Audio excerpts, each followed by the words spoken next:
बोली बेहड़ वाली मैया की जय। सभी दर्शकों को मेरा प्यार भरा राधे राधे। साथियों, आज 42वें दिन की कथा पेज नंबर 169 यानी 169। कथा में राक्षसों का आतंक कैसा रहा होगा, उस समय देवताओं पर क्या क्या जुल्म ढाए हैं, रावण के परिवारीजनों ने, वो सब हमने जाना। उसके बाद दशरथ नंदन श्री राम अवतरण की ओर कथा अग्रसर है।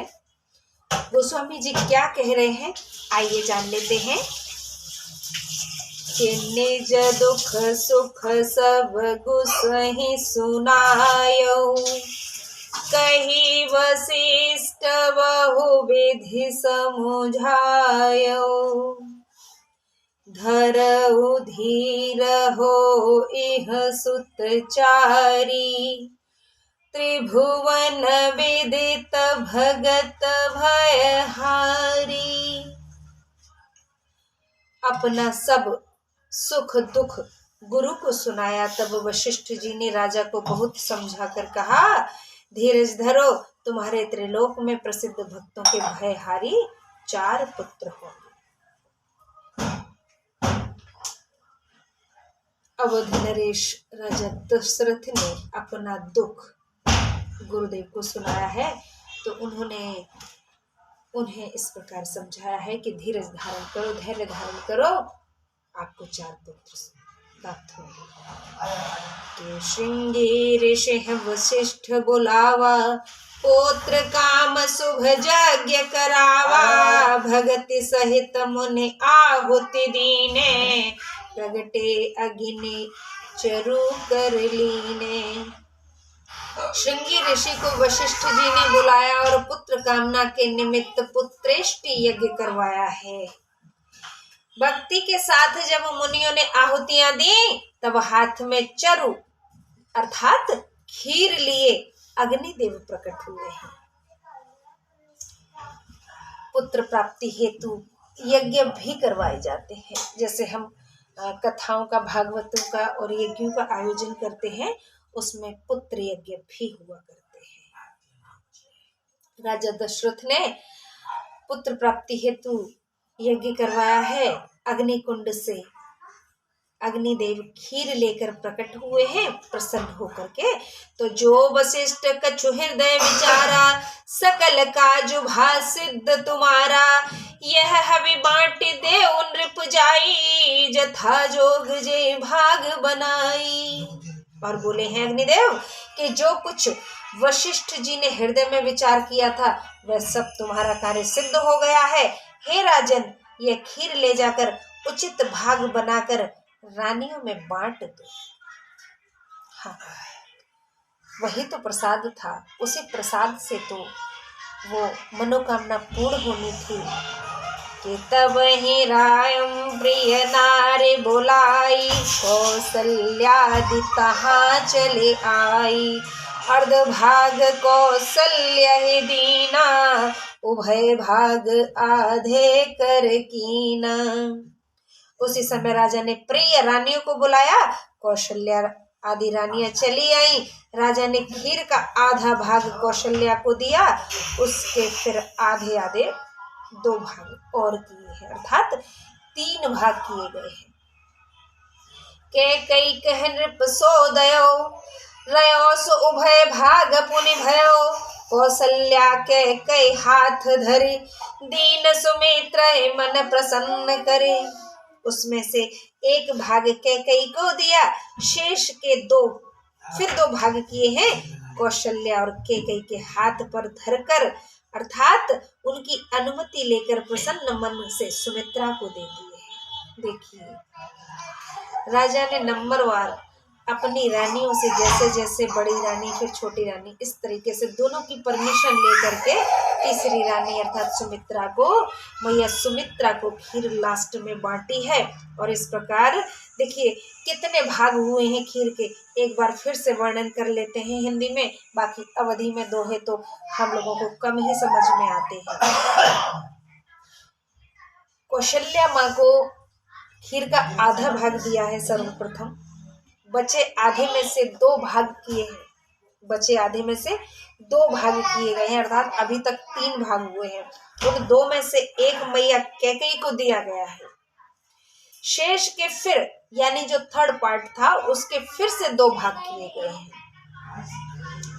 यानी कि 3 भाग न होकर के वो 4 भाग हुए थे उस खीर के। कौशल्या और कैकेयी के हाथ पर धरकर उनकी अनुमति लेकर के मां सुमित्रा को फिर प्रदान किया गया है चौथा भाग, उनके हाथ पर रख करके। आगे लिख रहे हैं गोस्वामी जी कि एहि विधि गर्भ सहित सब नारी, भई हृदय हर्षित सुख भारी, जा दिन ते हरि गर्भ आए, सकल लोक सुख संपत्ति छाए। इस प्रकार सब रानियां गर्भवती हुई, हृदय में बहुत प्रसन्नता और बड़ा सुख हुआ। जिस दिन से श्री हरि गर्भ में आए तब से सब लोगों में सुख और समृद्धि छा गई है। जैसे ही भगवान श्री हरि मैया कौशल्या के गर्भ में आए हैं, चारों तरफ सुख समृद्धि का माहौल हो गया है। के मंदिर मह सब राज ही रानी, शोभाशील तेज की खानी, सुख जुत कछु काल चल गयो, जहि प्रभु प्रगट सो अवसर भयऊ। शोभाशील और तेज की खान सब रानियां महल में सुशोभित हुई। इस प्रकार सुख से कुछ समय व्यतीत हुआ, फिर जब प्रभु प्रकट होने वाले थे वो समय नजदीक आ गया है। श्री हरि प्रकट होने वाले हैं मैया कौशल्या के गर्भ से। कि जोग लगन अग्रवार तिथि, सकल भय अनुकूल, चर अरु अचर हर्ष जुत, राम जन्म सुख मूल, सियापति राम जय जय राम, अवधपति राम जय जय राम, मेरे प्रभु राम जय जय राम। योग लग्न यह वार और तिथि सभी अनुकूल हो गए। चराचर जीव बहुत ही आनंदित हुए, क्योंकि श्री रामचंद्र जी का जन्म ही सुख की जड़ है। नवमी तिथि मधुमास पुनीता, शुक्ल पक्ष अभिजत हरि प्रीता, मध्य दिवस अति शीतन घामा, पावन काल लोक विश्रामा। नवमी की तिथि है पवित्र चैत्र मास, शुक्ल पक्ष, भगवान का प्यारा अभिजित मुहूर्त, मध्याह्न काल है, न बहुत शीत है न धूप है, संसार को शांति देने वाला पवित्र समय था। कि शीतल मंद सुर विवाह भाऊ, हर्षित सुर संतन मन चाऊ, बन कुसुमित गिरिगन मन आरा, स्त्र वही सकल सरितामृत धारा। शीतल मंद सुगंधित वायु बहने लगी, देवता और साधुजन प्रसन्न चित्त और उत्साह युक्त थे। वन फूल उठे हैं, पर्वतों में मड़ियों की खानें उत्पन्न हो गई हैं, सब नदियों से अमृत की धारा बहने लगी है।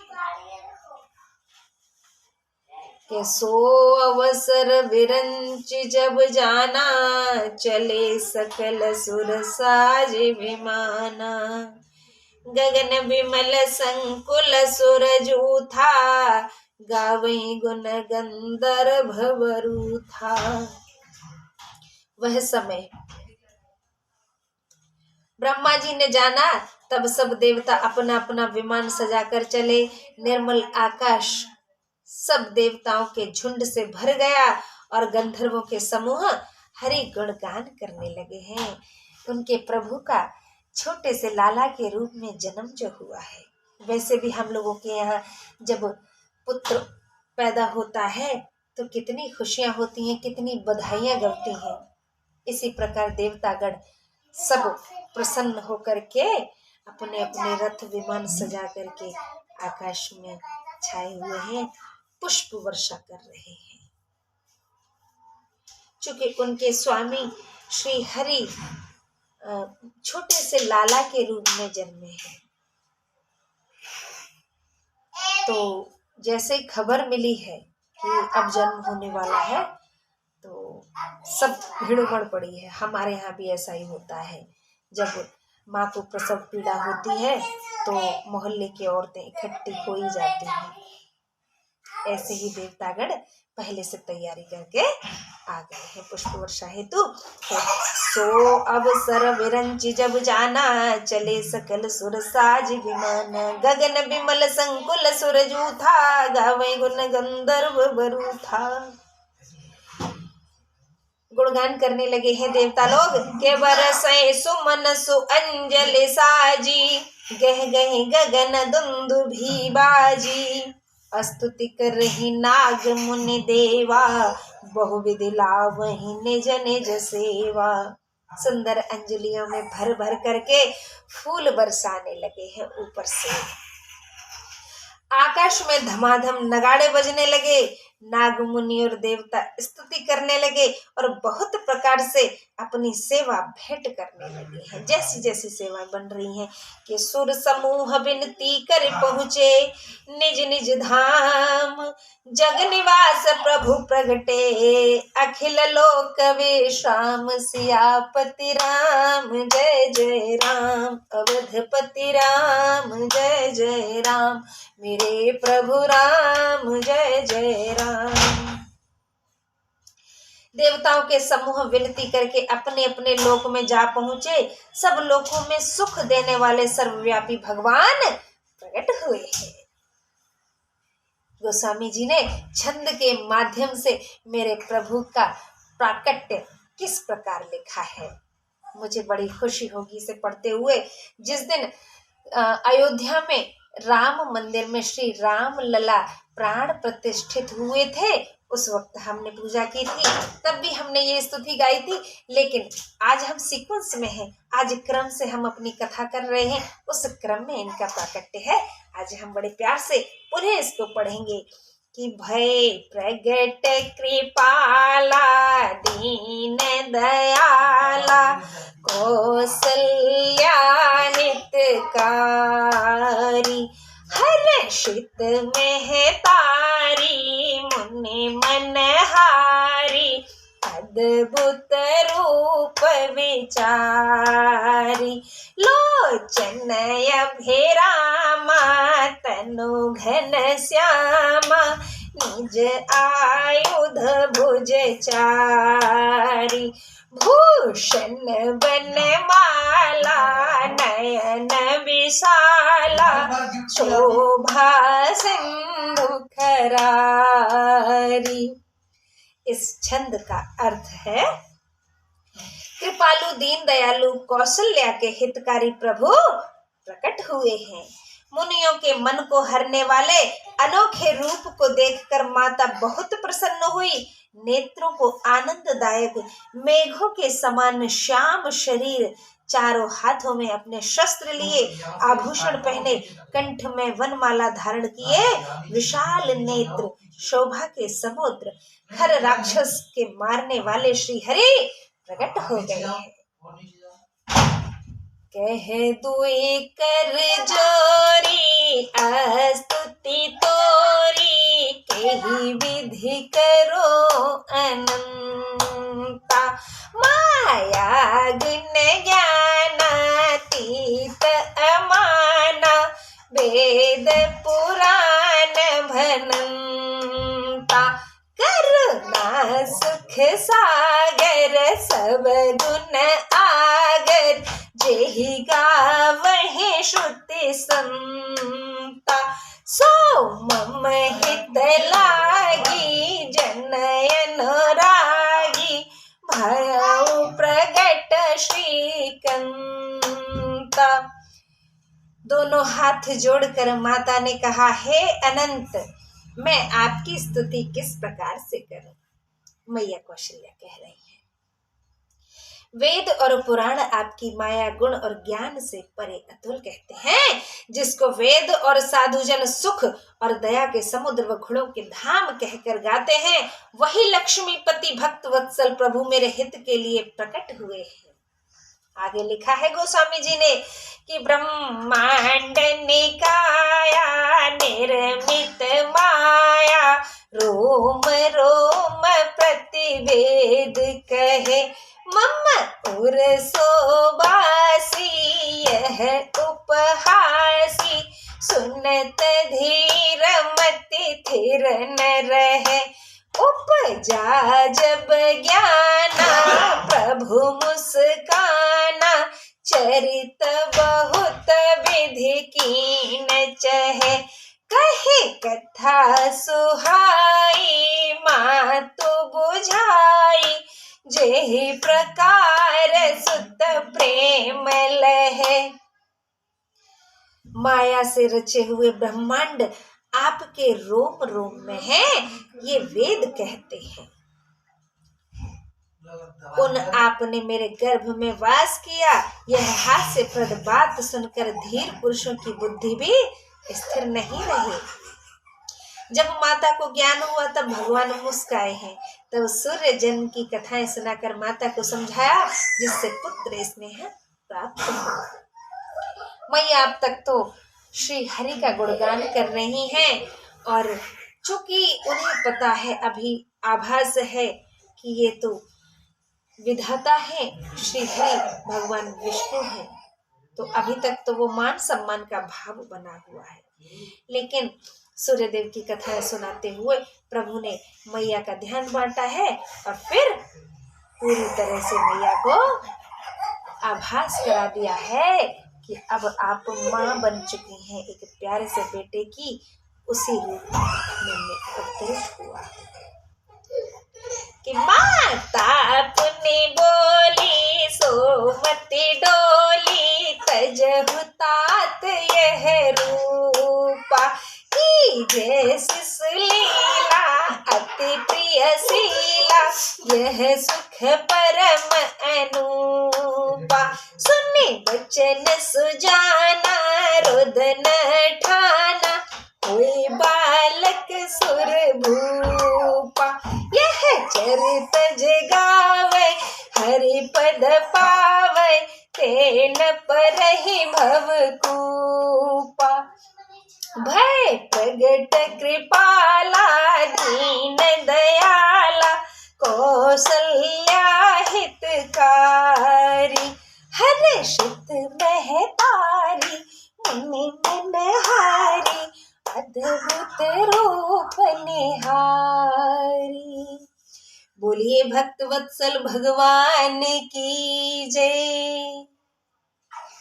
दशरथ नंदन कौशल्या नंदन अयोध्यापति श्री राम लला की जय हो। प्रभु प्रकट हुए हैं, माता की बुद्धि बदल दी है। तब वे बोली हैं, हे तात, यह रूप त्याग कर अत्यंत प्रिय बाल लीला कीजिए, उसका सुख बहुत ही अनुपम है। यह सुनकर देवताओं के स्वामी सुजान प्रिय भगवान बालक होकर के रोने लगे हैं। तुलसीदास जी कहते हैं कि जो यह चरित्र गावेंगे वे मोक्ष पावेंगे और संसार रूपी कूप में नहीं गिरने पावेंगे। देखिए, प्रभु के प्राकट्य की जो लीला को गाएंगे, कहेंगे उनकी कथा को, स्पेशली प्रभु प्राकट्य कथा को, प्राकट्य स्तुति को, ये जो स्तुति हमने छंद में गोस्वामी जी ने 4-4 लाइनों का छंद है, तो देखिए 4 छंद है, 16 लाइनें हैं। ज्यादा हमसे अगर कुछ नहीं बन पाता है, हम रोज रामायण ना पढ़ सकते हैं ना सुन सकते हैं, एटलीस्ट हम इन 16 लाइनों को किसी भी प्लेन पेपर पे लिख करके अपनी पूजा की अलमारी में या साइड में दीवार के सहारे कहीं भी चिपका सकते हैं, प्रिंट करा सकते हैं, लिख भी सकते हैं, ज्यादा खर्चा भी नहीं करना है। नित्य प्रति हम अपनी आरती में उसको गा सकते हैं। सबसे बड़ा भजन, हर सुख दुख ईश्वर के हाथ में है और उन्होंने दिया है, वो ही अपने पास सब रखते हैं। हमारे जीवन में जब कष्ट होता है तो हम व्यथित हो उठते हैं। जब हम प्राकट्य स्तुति करेंगे, रोज राम आरती करेंगे, राम के जन्म की कथा गोस्वामी जी ने जो लिखी है छंद के माध्यम से, तो ज्यादा लोगों का तो मुझे पता नहीं, मैं अपनी बात कर सकती हूँ। समस्या कब हल हो गई हमारे ही द्वारा, हमें किसी और से मदद भी नहीं मांगनी, पता भी नहीं चलता है। कब हमारे दुख निवृत्त हो जाते हैं, कब हमारी जो कष्ट हैं यूं आते हैं और यूं चले जाते हैं, कुछ मालूम ही नहीं चलता है। ये हकीकत है। लेकिन दिल से भजन करना रहेगा।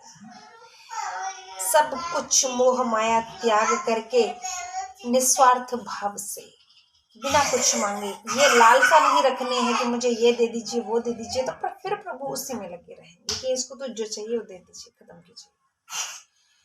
कुछ नहीं मांगना है, सिर्फ शांति मांगनी है, बाकी बिन मांगे सब मिल जाता है। जैसे कि भगवान श्री राम के माता पिता ने बिन मांगे सब कुछ पा लिया था। दशरथ जी ने और माँ कौशल्या ने मनु शतरूपा के रूप में तपस्या की, और देखिए श्री हरि को पुत्र स्वरूप बना लिया। तो ऐसा ही प्रभु का स्वभाव है, कुछ मत मांगिए सब कुछ मिल जाएगा। और जो मांगते रह जाओगे तो कितना मांग पाओगे आप? सब कुछ देने वाले हैं, कितना मांग सकते हैं आप उनसे। इसलिए कम ज्यादा कुछ नहीं मांगना है, कुछ मांगना ही नहीं है, वो बिन मांगे देने वाले हैं। आगे बढ़ते हैं कि विप्रधेनु सुर संत हित लीन मनुज अवतार, निज इच्छा निर्मित तनु माया गुण गोपार। ब्राह्मण, गौ देवता और संतों के लिए अपनी इच्छा से देह धारण करने वाले और माया गुण व इंद्रियों से परे भगवान ने मनुष्य रूप में अवतार लिया। के सोने से सोरोदन परम प्रिय बानी, संभ्रम चले आई सब रानी। हर्षित जह तह धाई दासी, आनंद मगन सकल पुरवासी। बालक के रोने की बहुत प्यारी वाणी सुनकर सब रानियां वहां आईं। प्रसन्न होकर दासियां जहां तहां दौड़ी गईं, सारे पुरवासी आनंद में मगन हो गए। आनंद इसलिए है क्योंकि राजा दशरथ अपनी प्रजा से बड़े ही प्रसन्न रहते थे, अपने औलाद के समान प्रेम करते थे। तो किसी के भैया, किसी के बेटा स्वरूप श्री राम जी अवतरित हुए थे। नगर में बधाई बजने लगी है, सभी प्रसन्न हैं कि दशरथ पुत्र जन्म सुनि काना, मानव ब्रह्मानंद समाना। परम प्रेम मन पुलक शरीरा, चाहत उठत करत मति धीरा। पुत्र का जन्म कानों में सुनकर महाराज दशरथ मानो परमानंद में समा गए। कहाँ औलाद नहीं थी और सर्वप्रथम पुत्र की प्राप्ति हुई है, पुत्र रत्न मिला है उन्हें। खुशी से फूले नहीं समा रहे हैं, मन में अधिक प्रेम के कारण शरीर भी रोमांचित हो उठा है। बुद्धि को धीरज देकर राजा उठना चाहते हैं कि जाकर नाम सुनत शुभ होई, मोरे गृह आवा प्रभु सोई। परमानंद पूर्ण मन राजा, कहा बुलाए बजावो बाजा। जिसका नाम सुनने से ही कल्याण होता है, वही प्रभु मेरे घर आए हैं। राजा का मन परम आनंद से भर गया। उन्होंने बाजे वालों को बुला करके कहा कि आओ और बाजे बजाओ, क्योंकि यहाँ न सिर्फ पुत्र हुआ है बल्कि ईश्वर पधारे हैं हमारे घर पर। के गुरु वशिष्ठ कह गया हकारा, आए द्विजन सहित नृप द्वारा। अनुपम बालक देखने जाई, रूप रास गुण कहे न सिराई। गुरु वशिष्ठ जी को बुलाया गया। वे ब्राह्मणों सहित राजा के द्वार पर आए। उन्होंने अनुपम बालक को देखा जो रूप की राशि है और जिनके गुण कहने से भी समाप्त नहीं होते। अर्थात गुणों की खान है वो, अथाह है उनके गुण, जिनका कोई था नहीं है, जिनकी कोई था नहीं, जो कोई पार नहीं है, अपार। कितने गुणगान करेंगे? ईश्वर का गुणगान कोई कर सकता है? शब्दों में बांध सकता है क्या? ईश्वर की तारीफ को कोई नहीं बांध सकता। कि नंदी मुख सराध करे, जात कर्म सब कीन, हाटक धेनु बसन मनेन, पविप्रन कह दीन, सियापति राम जय जय राम, अवधपति राम जय जय राम। तब नंदी मुख श्राद्ध करके राजा ने सब जाति कर्म संस्कार आदि किए और सोना, गौ, वस्त्र और मणियों आदि का ब्राह्मणों को दान दिया है। संतान प्राप्ति पर देखिए, महंगी से महंगी वस्तुएं दान में दी गई हैं कि ध्वज पताक तोरण पुन छावा, कहीं न जाई जेहि भांति बनावा, सुमन वृष्टि आकाश ते होई, ब्रह्मानंद मगन सब लोई। नगर ध्वजा पताका बंदरवार आदि से सजाया गया है। वह सजावट कहते नहीं बनती। आकाश से पुष्प वर्षा होने लगी। सब लोई अर्थात स्त्रियां ब्रह्मानंद में मगन हो गई। वृंद वृंद मिली चली लोगाई, सहज सिंगार किए उठी धाई, कनक कलश मंगल भरि थारा, गावत बैठे भूप दुआरा।